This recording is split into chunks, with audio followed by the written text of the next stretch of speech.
How was everybody's Halloween? How was everybody's Halloween? That was this week, right? Man, time flies by so fast. But yeah, it's crazy. Halloween's over already.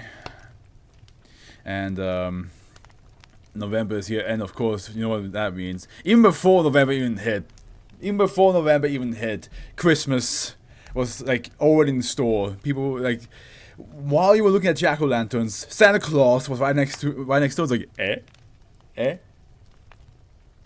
you come on, we're next. Yeah, still wonky. Still trying to fix it. I'm sure it will eventually fix itself. But like I said, has it been like this for a while now, or is this like a recent thing and you just happen to just like be like, ah shit, now I'm in this routine and I can't get out of it? Because it's definitely crazy. You know what else is crazy? The SCP that we're going to read called Interdimensional House of Pancakes. It does sound pretty delicious though. It might be crazy, but it does sound pretty delicious. A recent thing, can't get out. Sometimes it happens though. During the weekdays, can you at least? I mean, I guess if you do this like multiple nights in a row, then even the weekdays you might not be able to go back to normal. Euclid. SCP-1670 is maintained by Foundation agents as a licensed franchise of, and look at this, it works again. LLC. Research staff are to maintain cover and service position during operating hours, while security personnel assigned to Task Force Gamma 5 Waffle Irons are to maintain cover as regular customers or wait in the ready room established within the food storage area. Wasn't there an SCP that was all about pancakes? No, it was about pie or cake that multiplied if you didn't eat it at a specific time. Like it was just like, or if you. Because like there's a specific time you can eat it, because if you damage it otherwise it will just multiply itself. So you had to like eat at a very specific moment. Foundation personnel are allowed to provide unsatisfactory service for the purpose of discouraging local business. All issues relevant to the normal day-to-day operation of the site are to be forwarded to corporate liaison Robert Gooden. Failure to adhere to this policy will result in disciplinary action. Yeah, I know that one. That's good. During SCP-1670 events, research staff are to distribute amnestics and sedatives in the guise of complimentary beverages or food items, while security personnel attempt to isolate the individuals involved in the event for observation. If affected individuals are determined to be non-anomalous, they may be released to the public after a quarantine period of no less than 2 weeks. Anomalous, how did 2 weeks become like the infamous quarantine period? You know? I can't say the word, because last time I said the word YouTube fucking hound my ass down. But you know, the thing that we suffered through, our quarantine period was also 2 weeks for a long time. So how come how come 2 weeks is the magic number? Anomalous individuals or individuals who otherwise cannot be released must be disposed of on site along with their possession. Foundation personnel are not exempt from these procedures. SCP-1670 is a temporal and spatial anomaly affecting the restaurant located at Redacted. It came into the Foundation custody in after spontaneously reopening from 3 separate attempts to abandon and close the location. The property was seized using local eminent domain law and eventually reopened in the guise of a normal franchise after previous containment and demolition attempts failed. I guess it's write what you know. Could be. Yep. Unless the area surrounding SCP-1670 is maintained as a restaurant under the brand, it will spontaneously revert to such, even when under direct observation.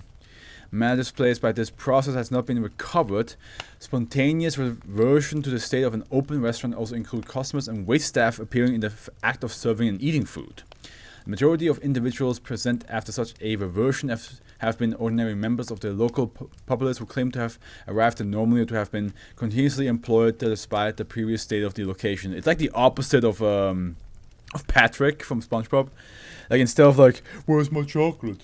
SpongeBob, where's my chocolate? Patrick, you already ate it. I can't believe it.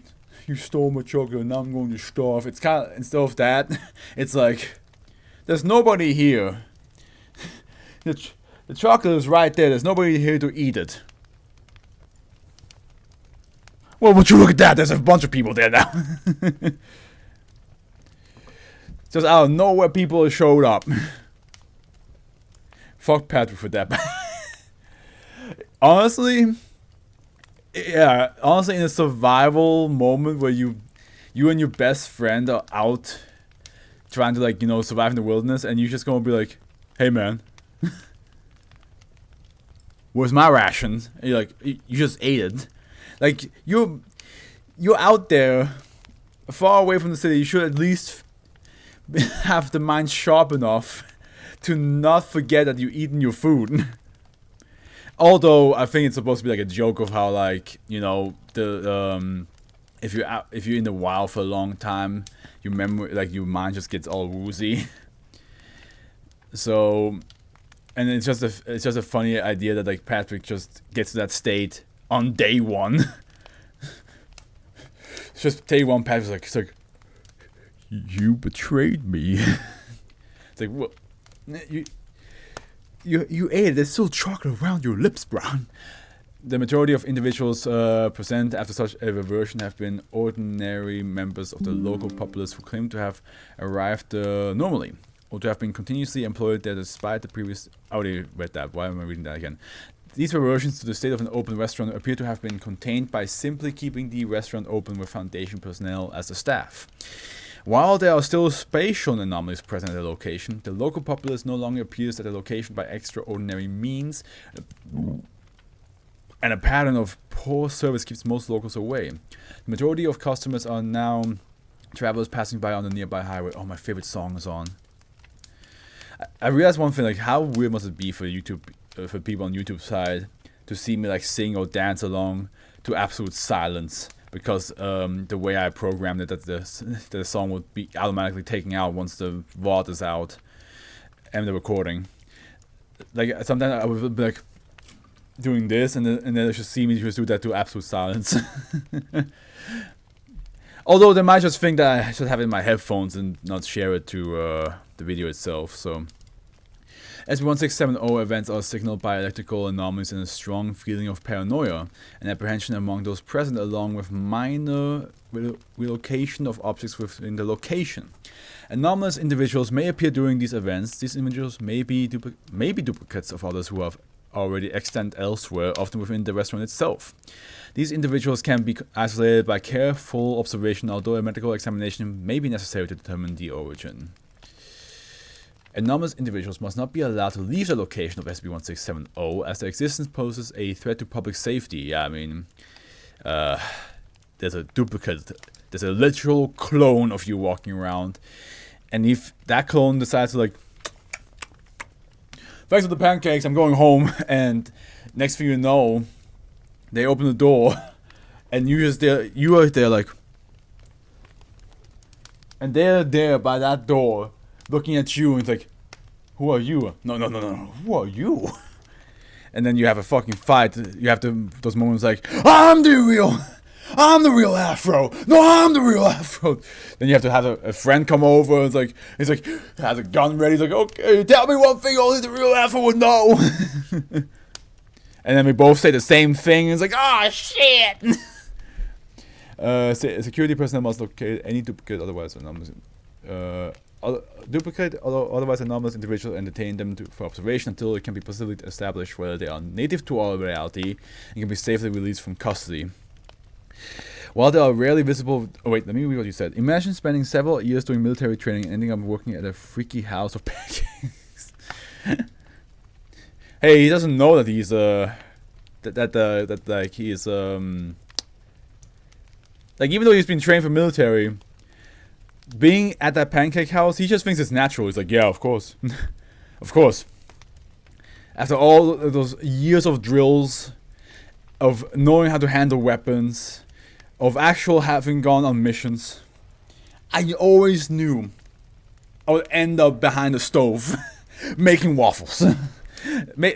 Pancakes.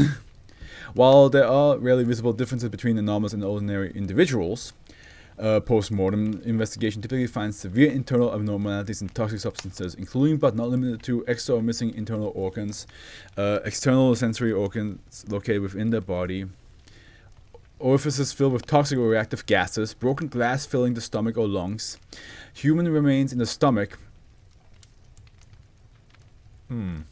unknown symbiotic life forms. Oh, venom is in there. Notably, anomalous individuals have not yet carried any unknown or virulent pathogens, but personnel are advised to continue observation, proper decontamination procedures.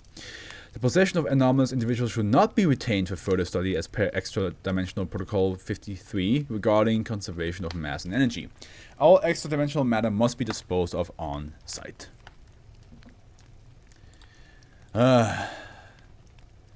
That's why it's called Interdimensional House of Pancakes, because they are versions of us from a different world. Which reminds me of VHS, the movie, because there was like VHS is like there's multiple of them, but I only watched like the first two, I believe. I forgot if it's in the first or second one, but there's like the whole premise of VHS is that like somebody finds a VHS tape, and there are like multiple recordings of like different supernatural, paranormal activity happening around the world recorded on it. And one of them was a man that managed to find a way to create a portal to a different reality, and he's talking to himself who has done the same thing. And they look exactly the same. And they're like, hey, let's just swap real quick. Like you come to my house, I go to your house, and let's just see how different our worlds are. And then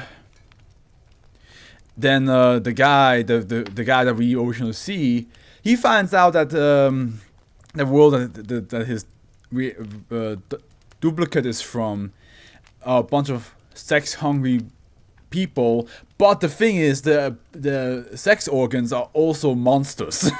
So like the vagina would be like actually be like almost like a maw, and the penis would be like this tentacle with its mouth as well. But like in their world, that's normal, and that's how they have sex. And so when his version of his wife tried to when he realized he's about to like walk into an orgy, he of course panicked because he realized like everybody had like monster penis and vaginas. And in his world, the guy that he swapped places with decided to go up to the bedroom where his normal wife with a normal vagina was sleeping. It was like unzipping his pants. And oh yeah, another thing is that the people with the sex-created people, when they are horny, the eyes glow up. So you can see like how he's like unzipping his pants and his eyes just like. It ends that scene whole stuff ends with the original guy coming back to his dimension. The other guy running back because he's like, oh. Like, you were so much different, and then he got sent back to the sex orgy, which also happened to getting eaten for some reason. I don't know, like I forgot if that's still part of the movie. But the original guy closes the portal, calls his wife, hoping that she's okay, and of course the wife doesn't know that they swapped. So the wife thinks that the guy that she sees is the same guy that tried to fucking eat her up with a monster penis. So like she ends up I think it cuts away right before it happens, but she ends up killing the husband. Who the hell came up with this? I can look it up real quick. VHS horror movies. Because it's an American found footage anthology film and the first installment of the VHS franchise created by, there's a whole couple of them, I believe. Yeah, it's the second honeymoon. Sam and Stephanie are a married couple traveling Arizona. No, never mind. I don't think that's not the one. The second honeymoon is not the one, but it is definitely let me see if I can give an portal. Reality? Dimension? Yeah, because like the one I watched for some reason was in Spanish. So